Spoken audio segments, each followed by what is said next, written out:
Welcome to Ask Rabbit Malicious Compliance, where a boss forces his employees to tell what they did over the weekend, and well, let's just say it got interesting. I have some awesome stories for you today. Let's jump right into it. This first post is titled, Nitpick the Dress Code? I can do that too. Our junior high dress code was a pain. Most teachers didn't care so long as kids weren't distracting. The principal of the junior high, however, insisted on enforcing every single rule. A friend of mine wore a long sleeve shirt under a tank top. The principal insisted she couldn't wear the tank top because tank tops were against the dress code, but she couldn't take off the tank top because her shirt was slightly see-through. Another violation. Instead of allowing her to simply wear the tank over her long sleeve shirt, she sent her home.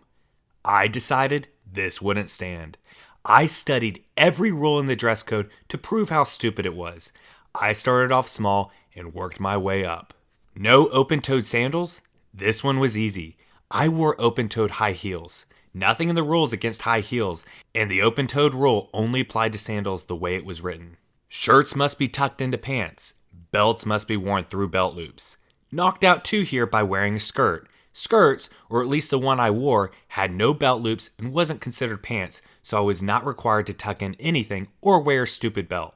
Backpacks must be plain colored with no pins or excessive accessories. I picked up a briefcase from a resale shop and slapped it with every sticker I could find. Any random logo or inspirational sticker I had laying around got slapped on it. Technically, a briefcase isn't a backpack. No costumes allowed.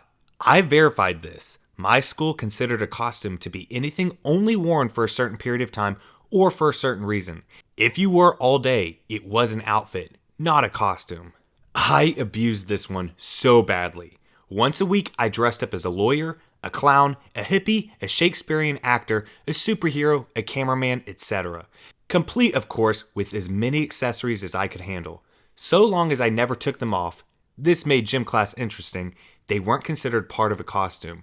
I ended up letting kids pick out what I would dress as each week. No crazy hairstyles. Kept my hair natural colors and kept the styles as something that would at least be popular at one point. Beehive took forever, but was the most satisfying. Bonus points if I could find pictures of adults who were still wearing their hair like that currently. Shirts are not allowed to have logos or print, only patterns and consistent designs. Consistent designs was my loophole here. No print, fine, but consistent print made specifically to look like a design? At this point, the principal was going mad and she didn't let this one slide. She insisted I change, which I expected. Gym shorts must touch students' knees or as long as their fingertips. Guess whose fingertips reach about 3 below her butt? Me. I went from wearing a shirt that said "bite me" all over it to an outfit that included short shorts, but my shorts were still longer than my fingers.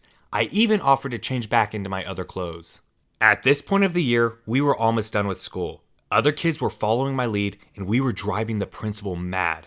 I decided to kick it up a bit further. I attacked what should have been the most basic rules. No sunglasses. Rose-colored glasses aren't considered sunglasses because you can easily see through them. Still, the principal jerked them off my face and insisted I wouldn't get them back until the end of the day. No tank tops. I wore a dress with spaghetti straps. It wasn't a shirt, so I wasn't breaking a rule. Belts must be plain with no dangerous materials. Plain it must be, so plain I went. I wore a shoestring as a belt. I wore a braided yarn string as a belt. I even wore a spandex band sewn to my pants as a belt. No Crocs. Crocs are not the only rubber shoe, my friends. I found every off-brand Croc I could get a hold of. Finally, at the end of the year, I wore one of my most outrageous outfits. I wore a see-through dress, think bathing suit cover-up, over leggings, and a shirt that barely classified as a t-shirt. I wore shoes with 4-inch cork heel. I had on fake glasses with no lenses and a 4-inch wide headband. I wore bangles up to my elbows and anklets on each foot. I had a box to carry my books in that was decorated with blinking battery-powered fairy lights. I walked right up to the principal and gave her a smile. Kids paused to see what would happen. I waited to see what she would say. We'd had this conversation all year. She would point out the rule I broke, and I would prove how I didn't. She sighed. The principal said, "Fine, but if even one teacher says you're distracting to the class, you change clothes." We shook on it. Only thing I had to ditch was most of the bangles. They kept clanging while I wrote. In the end, I ended up getting the dress code rewritten and amended, and the principal implemented a new procedure where dress code violations were not sent home, they were noted, and students had to wear a piece of duct tape indicating the specific violation. If you forgot a belt, you had to put a piece of tape on a belt loop.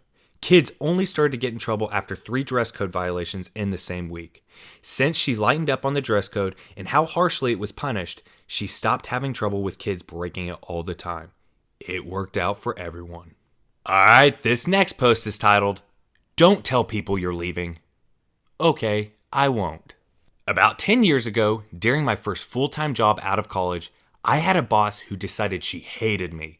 I'm not completely sure why, but she would go out of her way to make my life miserable. Demoted me to an overnight shift, but she wouldn't give me a reason. Changed my shift around on a whim without notice. Once she changed my schedule for the next day after I had left without telling me, then wrote me up when I didn't show up on time. Stuff like that. She was a monster, so I was looking for another job. Well, I found one, and I went to give her my 2 weeks notice. This happened to be in the middle of a mass exodus for the company, as I was the 5th person to quit over the course of about 3 to 4 weeks. Morale was very low, and whenever anyone quit, she would buy pizza for everyone instead of addressing why the place was so miserable and people were leaving. After I gave my 2 weeks, she said, "Don't tell anyone you're leaving." So I said, okay, and walked out of her office and announced to all of my coworkers, "Hey, guess what everyone? You're all getting pizza." And they instantly knew what had happened. She was very unhappy, and I felt great. I served out the rest of my 2 weeks, and she never spoke to me again. Alright, I hope you guys enjoyed those first 2 stories. Before we get into the next couple of stories, if you guys could please do me a huge favor and hit that like button down below. It really does help the channel out, and make sure to hit subscribe so you never miss any future videos. Alright, this next post is titled, "Forced to Share What We Did Over the Weekend in Weekly Staff Meeting." I have a new boss who has scheduled a Monday morning staff meeting every week. As part of the meeting, he expects everyone to share what they did over the weekend.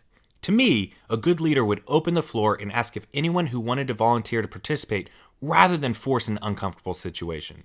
My first time to share, I thought I could get by saying something simple like that I read a book. But he followed up with asking, "What's the title?" I was ready for any questions and had looked up the weirdest book title I could find. The title was The Good Psychopath's Guide to Success: How to Use Your Inner Psychopath to Get the Most Out of Your Life by Dr. Kevin Dutton. His response was a very short, "Oh."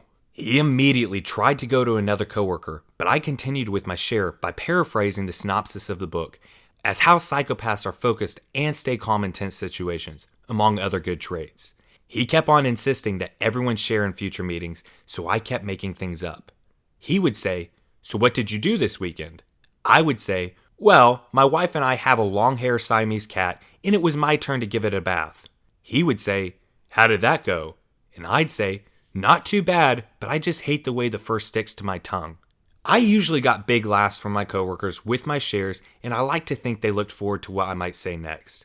I've continued to make up stories and even bought a copy of the Good Psychopath book and gave it to him at an in-person staff meeting, telling him that I was through with it and he could read it. My boss still has the meetings, but now we only have to share every other Monday. Mostly, I just contribute mundane chores like mowing or cleaning the house. My last made-up situation was reading a study about the Dunning-Kruger effect. This is where a person is too stupid to know they are too stupid to perform a task. I even gave him a copy of the study, but he never got the hint. Alright, this next post is titled, "I have to meet with the area manager to explain why I missed a target." Sure thing. To set the scene, I used to work for a phone network in the UK in the late 90s as a shop salesman. The company had a problem with declining sales as they thought themselves better than others and people would pay the privilege of being with them. Well, the public didn't, and it showed. Of course, head office couldn't comprehend this, and along with a string of draconian measures, they insisted that if you missed any one of your 21 key targets each month, you had to travel to wherever your area manager was and explain in person why you failed and how you will correct this for the next month. And if you didn't, they started disciplinary proceedings. I and a lot of the other staff realized the colossal mistake they made in the wording. First off, we could choose when to travel to them, and the company had to, by law, pay for it. They even said they would pay travel and other expenses in the announcement and link to the government website stating it. Cue the maliciousness. I had actually taken a new role in a different industry and was on my 3-month notice. And this new policy came into effect in the first of the 3 months. And I missed one of my targets. For amount of accessories sold by 2%. So I got the summons to see the area manager. I had been informed that there was a meeting of area managers to be held in Inverness, the far north of Scotland, in 2 weeks, so scheduled my meeting with him accordingly. Now, I lived and worked near the other end of the country, in England, so I used the company system to book my travel, and due to the journey times, 9 hours to get there, I had to book a hotel for 2 nights. I also opted to pay the additional £50 to upgrade all my bookings. First class rail ticket and a 4-star hotel instead of a welcome break or other budget option. So on Monday, I traveled up, stayed overnight. Tuesday afternoon, held my 15-minute meeting, which went like this. My area manager said, "So why are you here?" And I said, "I missed my target for sales of accessories by 2%. How do you plan to correct this so we don't have to start a formal disciplinary?" I said, "I don't." And he said, "I beg your pardon?" I have no intention of making a huge effort to sell 4 pounds more stuff. I officially leave the company in 3 weeks' time. The area manager turning red with anger. "What the heck are you doing here then? Why have you even bothered?" And I said, "Well, you see, I need a good reference, so I'm following all of the rules." I'll end it here, but you get the image. I also showed him how much they paid to send me up there. Train tickets, first class both ways, close to £800, and the hotel was around $400 for 2 nights. Remember, I used the optional upgrade system and paid £50 in total for the upgrades on the system. So, they spent close to £1,150 to send me most of the way up the country to tell the manager I was leaving. Oh, and they also paid me for 3 full days' work to attend this meeting. Again, as they said it was on company time, so we got paid. Due to then location, I would need to travel up Monday, attend the meeting on Tuesday afternoon, his only free slot, and then get the train Wednesday back home. I also know from speaking to other friends I worked with that they also did similar tricks, and it basically cost them tens of thousands of pounds to send staff here and there and everywhere to get these meetings. It also caused huge turnover in staff who had just had it enough with all of this garbage. I heard around 3 months later I left, they stopped doing this as the cost was astronomical, plus the amount of staff downtime was also astronomical. The company has slowly learned their lesson, mainly through replacing most of the top brass with people who have a clear idea of what they're doing. But yeah, that was the best trip I ever had to Scotland. Alright, that's going to wrap up today's malicious compliance video. I hope you guys enjoyed those stories today. If you did, definitely drop a comment down below letting me know what you thought of those stories. Hit that like button, it really does help the video out. And make sure to hit subscribe so you never miss any future content. I hope you all have a great rest of your day, and I'll see you all next time.